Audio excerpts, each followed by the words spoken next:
Welcome back in for the weekend. I hope it was everything you wanted it to be and more, and you had a great time. Welcome to Monday. You know who didn't have a good weekend? Michael Fanone. Remember that name? Maybe? Heard it in and out, one ear out the other, whatever. He had a terrible weekend. Now, I got to warn you, usually on a Monday, kind of try to keep it light, ease into the work week, all that good stuff, but can't avoid this one. It's too big. Now, when you're talking about January 6th and what was revealed over the weekend, massive story that, of course, got covered up. What was revealed may very well change every single narrative belief you ever had about those narratives about January 6th and what happened. Michael Fanone was the hero, the star witness of the January 6th Commission. Well, his body cam just got released, and it just revealed everything he said was a lie. And they based so much of it, lives destroyed, people went to jail, people committed suicide, for God's sakes. Elections were decided by this entire thing, and this turned out to be a lie because they released his body cam. Now, granted, this is a little heavy for a Monday, and I understand that, but we can't go. You can't get any swampier than January 6th or Washington, D.C., and I get that. But it's worth talking about because of what got revealed. We'll get to the background and how that actually happened from Friday all the way on to this morning. But also it allows you to legitimately say and question anything you ever heard about that day. Remember? The storming of the Capitol. They tried to overthrow the government with what? Cell phones? If you ever suspected something was just a little bit off with that and what you were told and all the media heroes and that whole January 6th Commission, you have every single right to question all of it. And we'll get to it here in just a second because it's pretty unbelievable. Anyway, thanks for being here. Wicked Radio live stream. Monday through Friday, 8 a.m. Eastern time. Unless you're a little late like today. But if you're watching or listening later on the replay on X and YouTube and Facebook, that doesn't matter to you. It's here on your own time. And the audio podcast, as always. Let's get right to it. Michael Fanone. This was the guy. This is the now retired Capitol police officer who was central key figure, one of the main characters of the January 6th deal, right? And one of the main witnesses for the January 6th Commission, where they gathered twice and they were going to put everybody in jail and all this other stuff. And they did put people in jail, and they held January 6th so-called rioters without trial for months on end, right? Remember that? First time you ever heard, let's go back. This was one of the first interviews he ever did on CNN, and boy, he was on CNN a lot. Let's go back just a little bit. This is the character. Every direction, and then tased a number of times on the back of my neck. And then some guys started getting a hold of my gun, and they were screaming out, kill him with his own gun. Yeah, that guy's not lying. Sounds horrible, right? All of it would be absolutely horrible.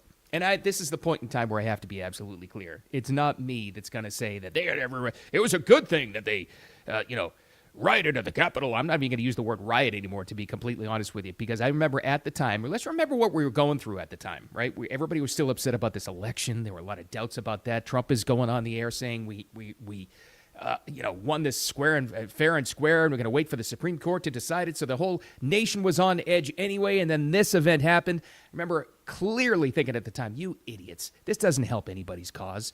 And I didn't want a bunch of morons going into the Capitol, which we now know, by the way, previously to this tape's release where they were ushered into the Capitol. Go ahead, cause a riot. And then, of course, the famous selectively edited CNN video hoax where they claimed that Trump told him to storm the Capitol. Remember that? When he didn't, he said, we're peacefully going to march and make our voices heard. Remember that? But they didn't tell you that, and most of the country believed that Trump caused this whole thing. All of that uproar and everything happened, and then this character comes out, and this guy. And then all of a sudden, that was his first CNN interview, and then he's on CNN all the time. Everybody talking to him. And I got to tell you, it's wild to look back at some of the CNN characters that are involved here that aren't even there anymore. Jim Acosta interviews Don Lemon. He went on Don Lemon's show. It had to be 20 times. I mean, this guy was everywhere. Don Lemon, remember that? But here's Jim Acosta talking to Fanone, making him out to be a hero. Remember this? And keep in mind what we now know about the guy. I did want to ask you one final question, and that is, there's a Republican congressman who has introduced a resolution that would allow Trump to serve a third term in office. Are you concerned that this could lead to more political violence in this country? I mean, listen, I don't understand what it's going to take for the American people to wake up and view this guy for who he is. we all experienced him during his first term, but for some reason, 4 years later, we have whitewashed all of the outrageous things that he has done. And here we are saddled with another 4 years of Donald Trump. The idea. There he was. And all of a sudden, you started to see this guy as the hero of CNN, and it actually became a contributor, so a paid contributor and analyst on CNN. That's why he was on there all the time. And then all of the hugging photos with Nancy Pelosi, and she was singing his praises all up and down. Now, by this time, we've all seen the story, and he's talked about how he was attacked, right? And this is where it gets really good. He was attacked, and he was tased. He said he was beaten. He was unconscious during the whole thing after he was beaten. This is key to the story. He had a heart attack, he claimed. And then they had pictures of him in the hospital with all the wires coming out. Maybe you saw those things or whatever. And it's one problem. None of that may have been true when you look at the body cam that got released. And everything became suspicious here. Right around the January 6th committee time. Remember the January 6th committee to look into the storming of the Capitol? And they started to come out with terms like they tried to overthrow the government, the riot. The term worst attack on American soil was actually used. Completely forgetting about 9/11 or Pearl Harbor, forgetting about that. They used it and they tried to, all because of, and you heard it there in the Jim Acosta interview with Fanone right there, all to why get Trump and to take him out of the power. It's worse than that, though. What they did was, from this event, immediately found this guy as their main character witness, propped him up, became a key part of the January 6th Commission looking into it. We're going to make arrests and indictments and all this other stuff. It was worse than all of this political stuff just to take out their political enemies. It was worse than that because what they did was they demonized and they villainized anybody that was a Trump supporter. Remember that? I bet you do. Demonized them and made them bad. Can't be seen in society. Must be wiped out. Must be hunted. And they were, with lawfare and worse. And let's not forget all of the January 6 people that were there and accused without ever proving anything that were rotting away in jail. And you can look up the stories on your own. It's a little too intense to talk about this morning on this one. Look at the amount of suicides that happened with people who were accused of being part of a storming of the Capitol that they just couldn't take anymore. They lost their livelihoods. They lost their families. They were bilked out of all their money because of lawfare. Look at all that. Look at how many just killed themselves. Look at that. Lives destroyed and ruined over mainly this guy's testimony. But a lot of people got suspicious right around the time of that January 6th hearing, the first or the second one, whatever it was. One of them was Nancy Mace, interestingly enough. Years ago, she confronted him right before he was going in to testify on this thing, and she raised some questions. We can go toe to toe. You guys want to kill me. Whoa! You guys Listen, want to kill me. you say the left. you say yes, you, but I'm not a Democrat. Yeah. I'm not a member of the left. I voted for Donald Trump in 2016. Mm-hmm. I supported Donald Trump. You're yelling like you're screaming at me. But he's okay. He's upset. Okay. He's upset. Yeah.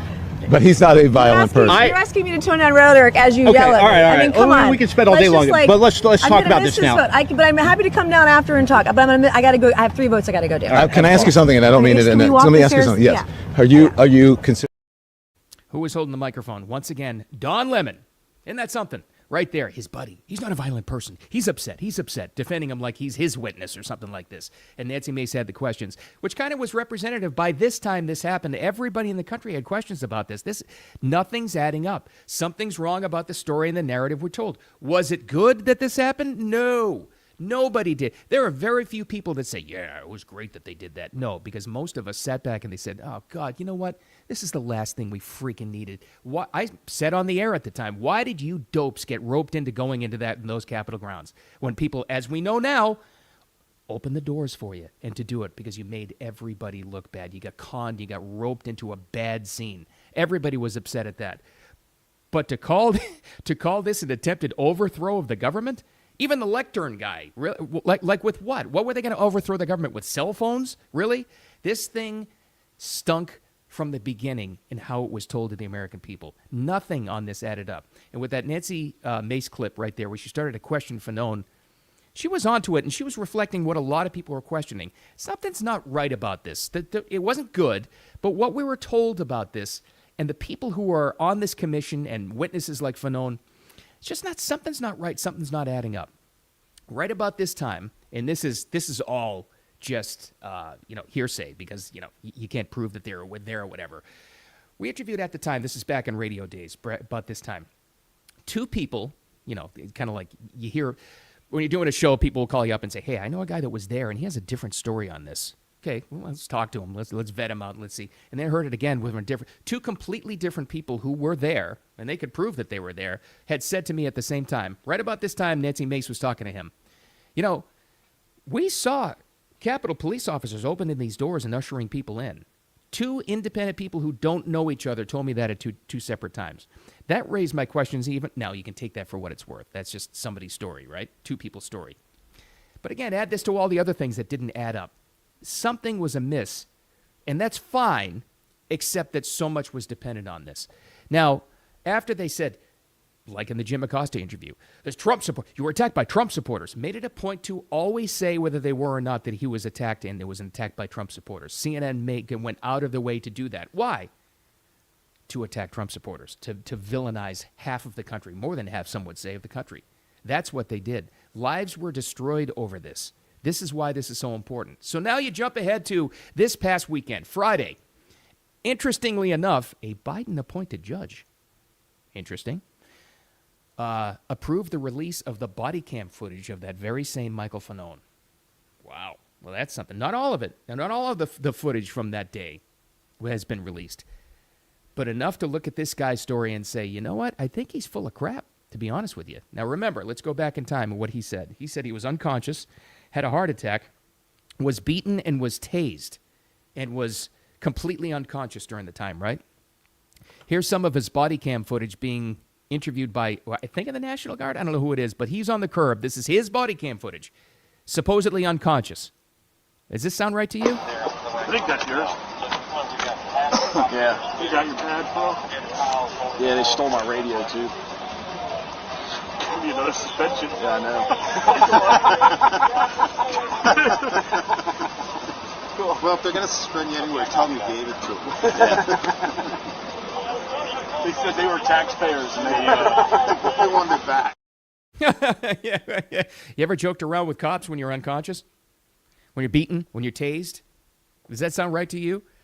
This guy is completely, totally full of crap. And I think a certain political party grabbed that and they used this guy for their main witness to build their entire story on to attack everybody else. Not only Trump. That's one thing. That's politics. That'll happen, right?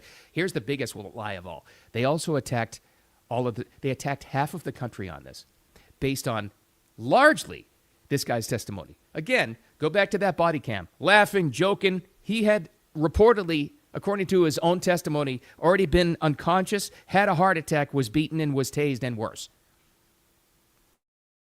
Really? Okay. So now we know something's up. But it wasn't just that. It was, let's talk about some of the awards and recognitions that this guy, Michael Fanone, got. Okay? Now, he's retired. He was a Metropolitan Police Department officer. He got the Presidential Citizens Medal in 2023. That wasn't that long ago. The Congressional Gold Medal, the Defender of Democracy Award. I don't know what that is. It was the inaugural one, I guess. It happened in 2022. The pre-January 6th commendations. Yeah, remember that, right? Involvement in the January 6th hearings we're referring to there. Yes, he was a key witness in the House Select Committee's hearings. He testified on July 27th, 2021, in the first hearing focused on law enforcement experiences alongside other officers that were there. He gave a detailed emotional account of the violence he supposedly faced and criticized those who were downplaying the attack. Well, that's what we get to now. If you ever suspected that this wasn't right, but you were kind of afraid to question it because it's like, oh, it's still a terrible thing. I don't want to question it. No, this is the takeaway. You have every right to question anything anybody is saying about that event on January 6th, 2021. You have every right to question everything because what you were told is not adding up. And now we know it because of this released body cam footage. Every right to question everything we were told, which is what we should have done anyway, right? But it was so far out of left field. It was so bizarre of a thing. You didn't know what to think. Many of us didn't know what to think for the longest time. Like, who's telling the truth? What did? We know that that's not good, but I don't want to see them go to jail, right? Well, now you know. Was it a good thing?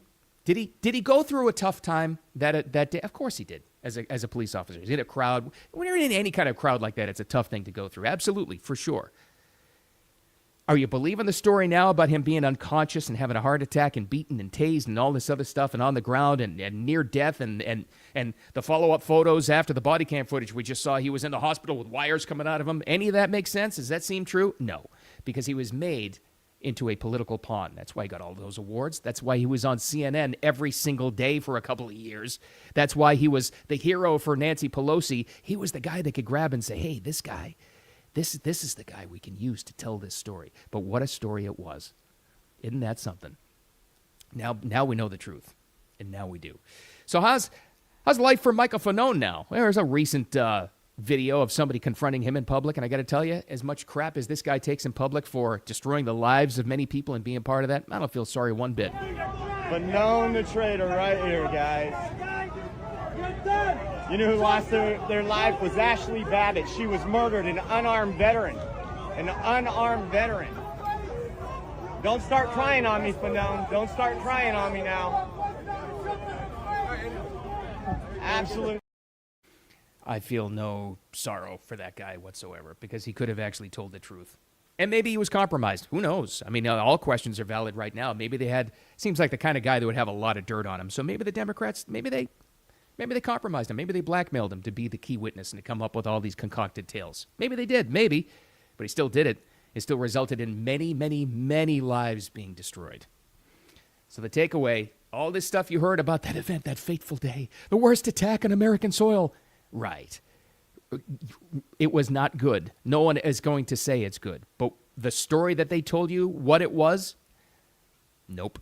You have every right to question anything you ever heard about that. All right. Let's hope tomorrow we're not talking about such swampy stuff. I'm going to make a concerted effort to talk about a story that's nothing to do with Washington, D.C., I hope. Anyway, light is the best disinfectant. It'll get you to the truth. Thanks for hanging out with me. I appreciate you. Make it a great Monday, a wicked awesome Monday. The audio podcast, you people on the audio podcast, thank you so much. You found it and you downloaded it and you're sharing it, and that's where you find this mostly. This is essentially an audio podcast that I happen to put on video and do it live because I'm better live. But anyway, thank you so much for finding that. Whatever podcast platform you like to find them on, live Monday through Friday, 8 a.m. Eastern Time, and X and YouTube and Facebook, but also the replay on there as well. Make it a great, great day. Remember, don't be afraid to question anything, especially after this story. I'll talk to you tomorrow.